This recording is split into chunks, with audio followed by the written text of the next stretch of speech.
Bonjour à tous pour cette nouvelle vidéo, et dans cette vidéo j'avais envie de faire une vidéo sur un concept tout nouveau qui n'a à ma connaissance pas encore été fait sur le YouTube francophone ni sur le YouTube anglophone, et ça va porter sur un tout nouveau coefficient de corrélation. Ok, donc pour commencer, voyons la base.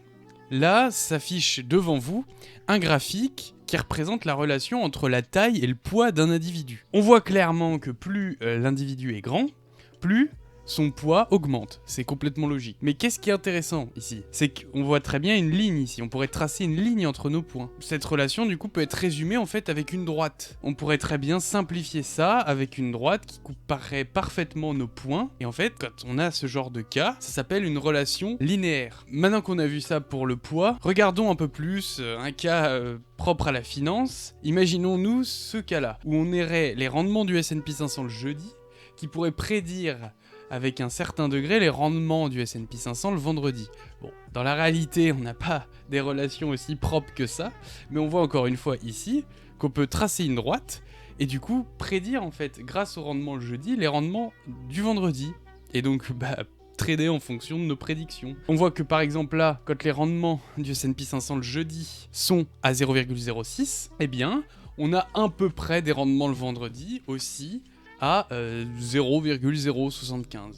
Bon, et là on voit en haut deux coefficients, deux valeurs. Le coefficient de corrélation de Pearson. Ici, dans ce cas-là, il est égal à 0,85. Cela veut dire qu'il y a une relation linéaire positive dans nos données. Qu'est-ce que ça veut dire positif, négative et nul? Bien, je vais vous mettre trois graphiques ici. Bon, on voit très bien que déjà que sur la première, il y a une forte corrélation positive. Et on voit que ça ressemble relativement à ce qu'on a nous, à la différence qu'ici les points sont très serrés autour de la droite. C'est dans ce sens qu'on dit une forte relation positive. Et donc là on aurait un coefficient de corrélation de Pearson très proche de 1. Sur la deuxième, on voit qu'il y a une faible corrélation positive. Quand la valeur sur les X est élevée, en moyenne, la valeur sur les Y est élevée. Et quand la valeur sur les X est faible, en moyenne, la valeur sur les Y est faible aussi. Ça, c'est pour tout ce qui va être corrélation positive.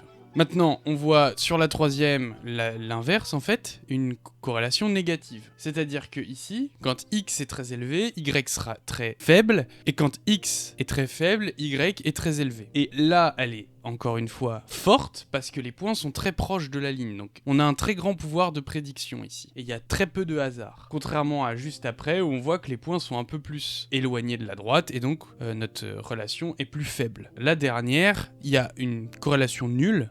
Il y a juste des points mis aléatoirement sur un graphe, et ici il n'y a pas de corrélation du tout dans nos données. Là, pour que vous relationnez ça avec un coefficient de corrélation de Pearson, je vous mets une deuxième image qui associe justement plus ou moins des relations positives plus ou moins fortes avec des relations négatives aussi plus ou moins fortes, et elle associe un coefficient de corrélation de Pearson à chaque image. Comme ça, vous pourrez vraiment comprendre l'intuition derrière une relation linéaire. Donc maintenant, pour ceux qui ont pu déjà tester d'utiliser des modèles comme des réseaux de neurones ou des support vector machines pour faire des prédictions sur les rendements futurs, des actions, des produits financiers en général. Vous avez dû constater que c'était assez compliqué d'avoir quelque chose de fiable.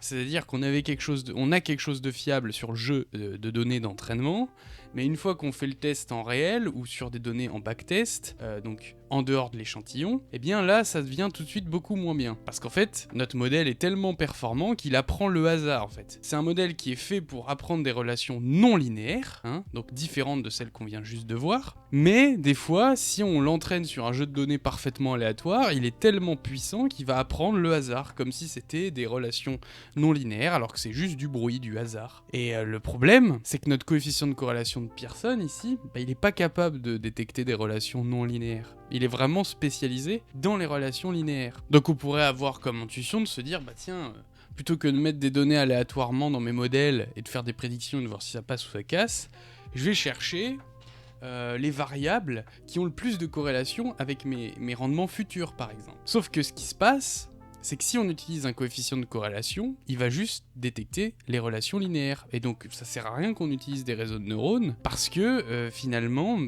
une régression linéaire simple irait très bien.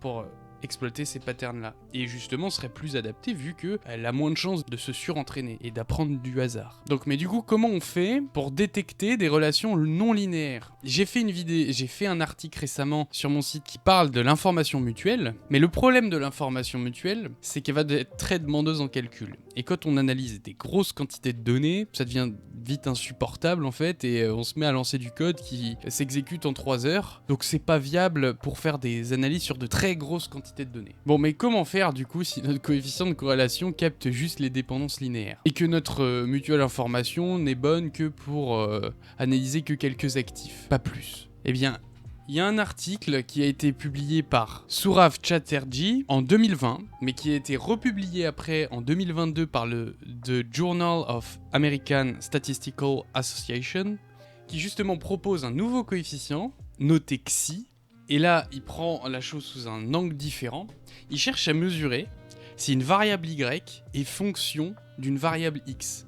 Et peu importe la complexité de la fonction, peu importe à quel point la fonction qui génère y à partir de x est complexe, eh bien notre Xi est censé détecter s'il y a un lien entre nos deux variables.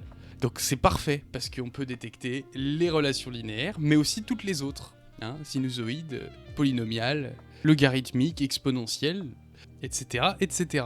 Bon, comment interpréter ça? Xi est égal à 1 si on est sûr que y est lié à x et est parfaitement fonction de x, sans bruit, sans rien en fait. S'il n'y a pas de hasard dans la fonction et que y est parfaitement fonction de x, eh bien Xi sera égal à 1. Si par contre les deux variables sont indépendantes et qu'il n'y a aucun lien entre elles, eh bien il sera égal à 0.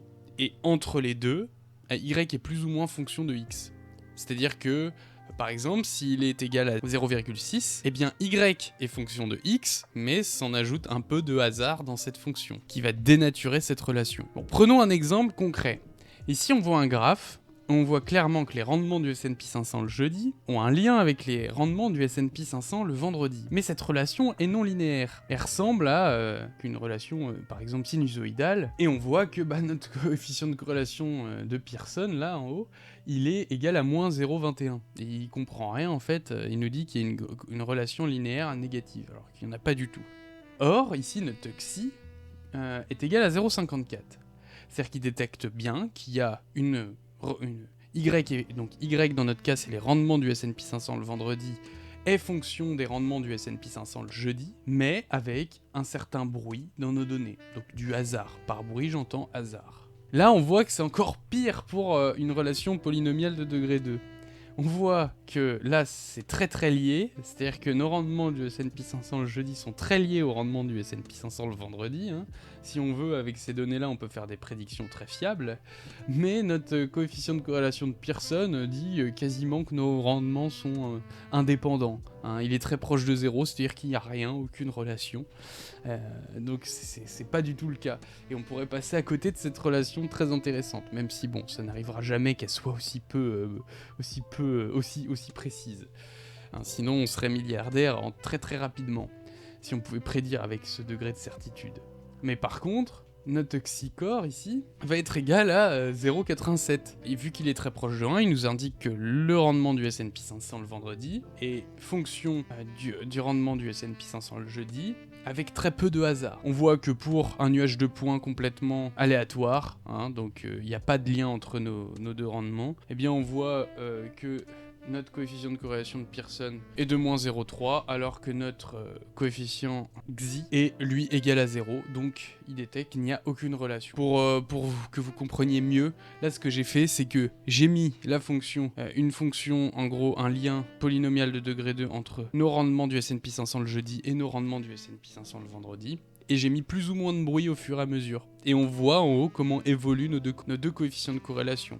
On voit que notre Xi-core ici tend vers 0, alors que notre coefficient de corrélation de Pearson part de 0 et se met à faire un peu n'importe quoi, à nous dire à la fin qu'il y a une corrélation positive dans nos données, alors que ce n'est pas du tout le cas. Donc on voit clairement que ça peut être très intéressant d'utiliser cet outil d'analyse quand on crée des modèles ou qu'on fait des stratégies en trading, pour chercher des variables qui essayent d'expliquer le futur, les variations futures de nos actifs.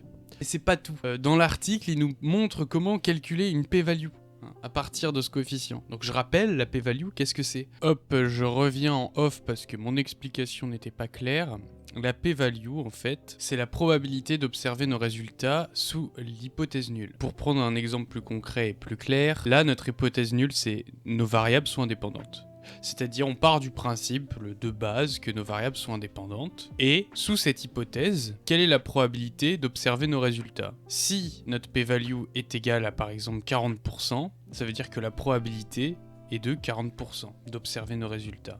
Donc, en soi, c'est pas déconnant que ça soit juste dû au hasard et que bien, nos variables soient quand même indépendantes. Par contre, si notre p-value est égale à 0,001%, bien là, il y a très peu de chances pour que notre variable soit indépendante finalement. Et il y a peu de chances d'observer les résultats de notre expérience dans le cas où nos deux variables sont indépendantes. Donc on peut très bien accepter le fait qu'elles soient dépendantes. Donc voilà l'exemple pour mieux comprendre la p-value. C'est-à-dire que plus la p-value est faible, moins il y a de chances que notre hypothèse nulle soit vraie. Bon, maintenant passons à un exemple plus pratique. On va aller sur Python, j'ai préparé un code, et on va voir un peu comment utiliser ces deux coefficients. En tout cas, comment utiliser en synergie le coefficient de corrélation de Pearson et le coefficient Xi. Ok, donc du coup, on se retrouve sur le code. Dans un premier temps, ce qu'on va faire, c'est qu'on va aller sur ce lien Wikipédia qui répertorie les 600 actions du S&P 600 Companies, qui en fait est un indice avec des plutôt entreprises small cap. Ça changera du S&P 500. Et on va télécharger les données, on les récupère avec request et on télécharge les données. Bon voilà, ça a fini de télécharger, donc là on prend nos données, on les réarrange d'une autre manière, et ensuite ce qu'on va faire, le plus simple, on pourrait prendre plein de variables pour essayer d'expliquer les variations futures.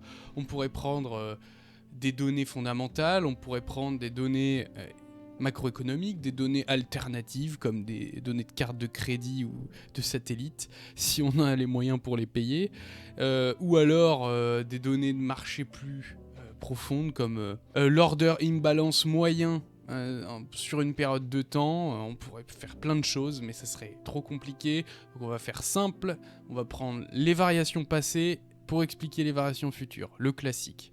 Donc, on commence par calculer les log return, qui sont nos variations de prix, mais pas du prix, des logarithmes du prix à la place. C'est-à-dire qu'on prend le logarithme de notre prix et ensuite on calcule les variations. Ça permet d'enlever la tendance exponentielle. Ensuite, on prend nos variations futures d'une période, c'est-à-dire un jour plus loin. Voilà, avec le moins. Et ensuite, on prend les variations passées jusqu'à 30 jours passés. Voilà, on lance ça. Et pour du coup calculer le coefficient de corrélation Xi, ici, on va tout simplement utiliser la librairie Xicore, Xicorrelation, qui l'implémente directement. Tout simplement lancer en fait ce code-là qui permet de calculer pour chaque variation passée. Voilà, ça nous permet de calculer les corrélations pour chaque variation passée. Ok, donc une fois que ça c'est fait, une fois que ça a chargé, on peut regarder un peu la gueule de nos résultats. Alors on voit que ça, pour chaque action ici, ça a calculé le coefficient Xi pour chaque lag, chaque retard. Et on voit très bien que des fois il va être négatif. Quand c'est négatif, en fait c'est égal à 0. C'est-à-dire qu'il n'y a vraiment aucune dépendance. C'est négatif à cause du hasard, en fait. La volatilité de notre actif qui fait que la chose ce qu'on va mesurer va être égal à 0, mais avoir un peu de hasard autour de ce 0 et des fois tomber négatif. Mais ici, on pourrait clairement les remplacer par 0, parce que ça n'a aucun sens interprété négativement. Et on voit que c'est quand même très proche de 0. De manière générale, même quand c'est supérieur à 0, il n'y a pas vraiment de lien. Il n'y a pas vraiment de relation entre nos variations passées. C'est ce qu'on constate ici, à première vue. Mais ce qu'on va faire, c'est quand même regarder, c'est-à-dire qu'on va regarder en moyenne les 20 meilleurs en termes de relation avec les variations passées. Donc, dans une variable best Xi. Si vous voulez voir la variable, elle ressemble à ça. Ça nous donne une liste des actions qui ont le plus de liaisons avec les variations passées en fait. C'est-à-dire qu'il y a le plus moyen de prédire le futur avec les variations passées, entre guillemets. Et donc, là on fait exactement la même chose avec le coefficient de corrélation de Pearson. On prend les meilleurs, ça on s'en occupe pas, on verra après. Et ici, l'idée c'est quoi? Déjà on va afficher nos xicores. L'idée, ici, c'est d'afficher nos coefficients de corrélation de Pearson, celui qui mesure les relations linéaires, et nos xicores qui mesurent les relations non linéaires. Quand on va avoir un xicore très élevé et un Pearson très faible, il y a de chances qu'il y ait des relations non linéaires. Si les deux sont élevés en même temps, il y a de chances que ce soit que des relations linéaires. Donc si on veut, nous, utiliser un modèle de réseau de neurones, un modèle de SVM, il faut justifier cette utilisation. Il faut qu'il y ait des relations non linéaires dans nos données. Et donc, l'idéal, c'est qu'on ait des xicores ici tous élevés et des coefficients de corrélation de Pearson qui savent pas trop, qui sont autour de 0 et qui oscillent comme ça, des fois un peu plus élevés, des fois autour de 0, des fois un peu plus élevés, etc. Le but c'est ça. Ok, deuxième chose. On pourrait regarder quel est le max lag ici. Le coefficient de xi le plus élevé. Et donc c'est SVC. Mais parmi nos données. Donc en fait je veux de manière générale. Et de manière générale, c'est aussi SVC. Donc, on va le lancer. Et on voit que c'est quand même intéressant. Mais en général, quand xi corrélation est élevée, Pearson corrélation est aussi élevée. Donc ça veut pas forcément dire qu'il y a des relations non linéaires. Je rappelle ici qu'on prend le coefficient de corrélation en valeur absolue. Si on le lance en non-valeur absolue, ça peut nous donner d'autres idées. Et donc ici on voit quoi? On voit que notre xicore est statistiquement significatif. Et là ce qui est intéressant aussi, c'est que notre coefficient de corrélation de Pearson est égal à 0,3, mais lui n'est pas statistiquement significatif. Et donc là, en regardant ces deux résultats, j'en ai un qui me dit que les variables sont indépendantes, qui est celui-là qui mesure les relations linéaires, et l'autre qui me dit que y a une relation entre mes deux variables, bien qu'elle soit faible, mais elle est statistiquement significative. Et donc là, en regardant les deux coefficients, l'un qui exclut les relations linéaires et l'un qui rejette l'hypothèse nulle, c'est-à-dire qui nous dit qu'il y a bien un lien entre nos deux variables, eh bien je peux en déduire que potentiellement s'il y a un lien entre nos deux variables, elle est non linéaire ici. Donc ce qui est important pour détecter les relations non linéaires, c'est de regarder à la fois ce que nous dit notre coefficient de corrélation de Pearson. Si lui nous dit que nos variables sont indépendantes, il y a de grandes chances que si notre xicore nous dit par contre qu'elles sont liées, eh bien que les relations soient de nature non linéaire et donc qu'il puisse être intéressant d'utiliser des réseaux de neurones ou des supports de vector machine. À la différence, si potentiellement nos relations sont linéaires, on peut rester sur des régressions linéaires, on aura des résultats souvent meilleurs. J'ai fait en sorte justement d'utiliser Yahoo Finance pour que tout le monde puisse le lancer et fasse ses propres expériences là-dessus. Faudra juste installer les modules, mais voilà. Sur ce, j'espère que la vidéo vous a plu. Si elle vous a plu, vous pouvez mettre un like, vous abonner, commenter, et on se retrouve dans la prochaine vidéo.